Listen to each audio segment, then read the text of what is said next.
is not what it looks like. If you don't mind, can you touch your neighbor and just tell them it's not what it looks like? That was all right. Somebody need that. Somebody need that encouragement. Can you look at your neighbor and say, it's not what it looks like? I need some real folk in here that can make some noise. Some real folk that can make some noise to go down the road and scream out, it ain't what it look like.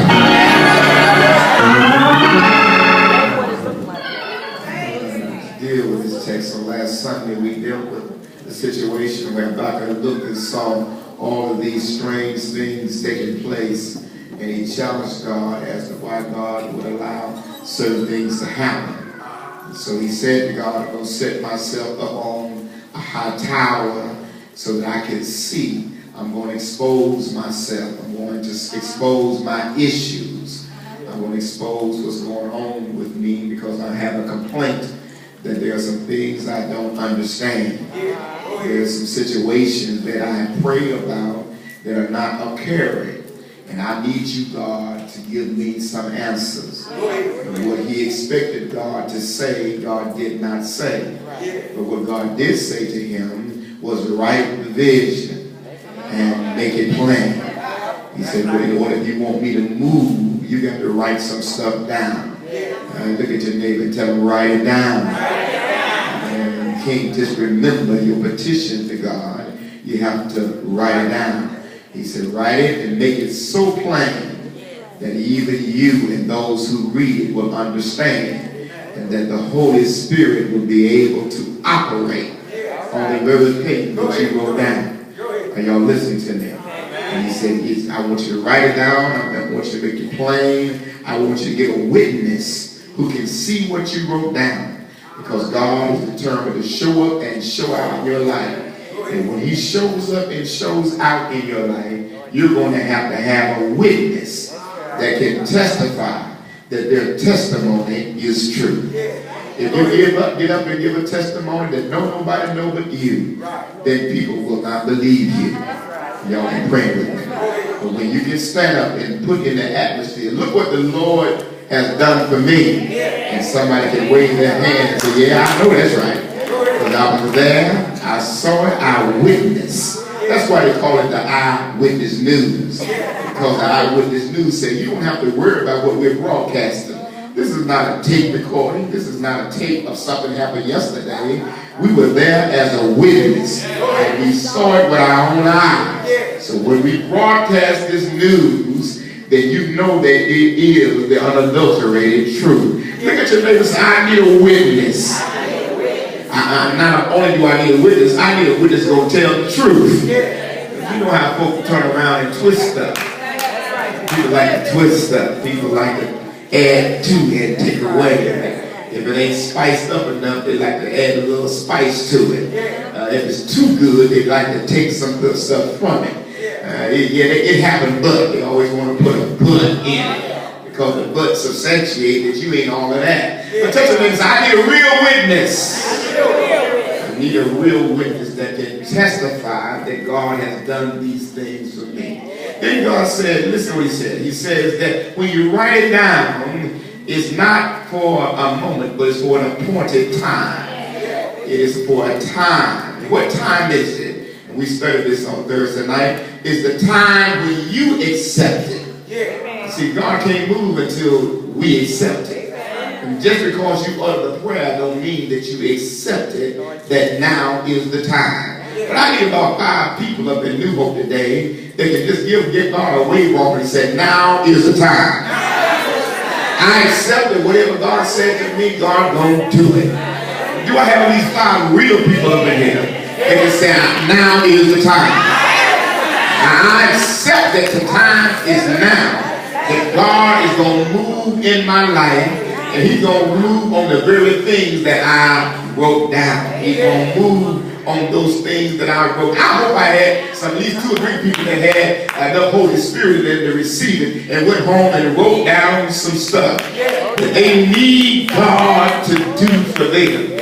I'm not talking about 2014. I'm talking about they need God to move now. Is there anybody in New Hope that need God to move now? don't have no now Christians. I got the Christians up here today that you may not come when you want them. He's always on time. I didn't come to preach to those Christians today. I come to preach to the folk that need God to move now. Why don't you go down that road and say, you need God to move now? He's a right now God. Psalm says he's a right now God. Yes, he is. Yes, he is. Yes, he is. Somebody say, yes, he is. I know he is. He's a right now God. If he can take a woman who's been sick for 12 years, who said, now is the time. I'm accepting it today. Today, I'm going to get healed. All I got to do is just touch the hem of his garment. I'm not going to get healed on tomorrow. I'm going to get healed on today.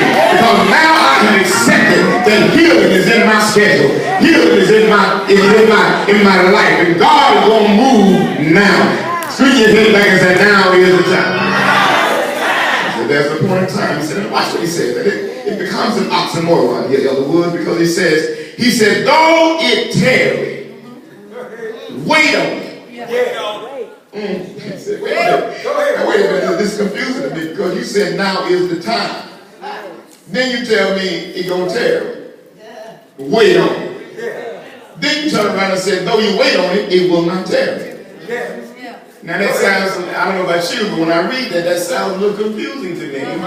That's what he said. He said, it's going to tarry, but wait on it. But even though you wait on it, it will not tarry. So the question needs to be asked of God, why would you tell me to wait on something that's going to tarry? And then turn around and tell me it ain't going to tarry. See, y'all don't ask God those kind of questions. You got to start asking God questions so that you can get answers. Because I don't know about you, but there's been times in my life when God said, here it comes. I said, all right, I'm ready to receive. I said, not yet. If it ain't not yet, what am I supposed to wait? But it ain't going to be long. Well, how long is not long? I'm just trying to be real, but y'all don't want to walk with me today. Do I have some real folk up in New Hope that asked God for some stuff, and God gave it, dropped it in your spirit, and you felt it in your bones. You felt it all in the atmosphere, and you just knew that God was going to do it. Have you been there where you just knew that God was going to do it right now, and that God said, yeah, I'm going to do it right now, but just wait on it. And you said, wait a minute, God, I've already been waiting. I've been waiting a long time, and you're telling me it's coming, but I have not seen it yet. But don't worry about it, because it's still coming. Y'all, anybody been like that? Am I the only one? I must be the only one. So since I'm the only one, let me just preach to myself here today. But sometimes it looks like God ain't coming. And then Habakkuk confuses me, he says, because when God says wait, when he says wait, and you say, okay, God, I'm going to wait, and I know the time is now, then you let this thing come up in my life in the first chapter, in the first verse. You let burdens come while I'm waiting. And what I don't understand, Minister Amos, is how can God say it's coming? And then it ain't going to tarry. And I want you to wait. And in the midst of my waiting, burdens come. Help me, Holy Spirit. I feel it like, how can you do me like that? Because it's coming. But then I gotta wait. And I gotta wait, even though I know it's coming. In the midst of me writing it down, in the midst of me having a witness, in the midst of me now receiving validation that you're going to do it, here comes some burdens. And the burdens are not self-inflicted burdens. These are burdens that are inflicted by wicked folk. These are burdens that have been inflicted by folk that just don't like you. They don't even know why they don't like you. But the fact is they just don't like you. It's not the fact that you've done anything against them or done anything to them.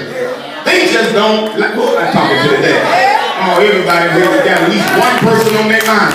You ain't figured out yet why they don't like you.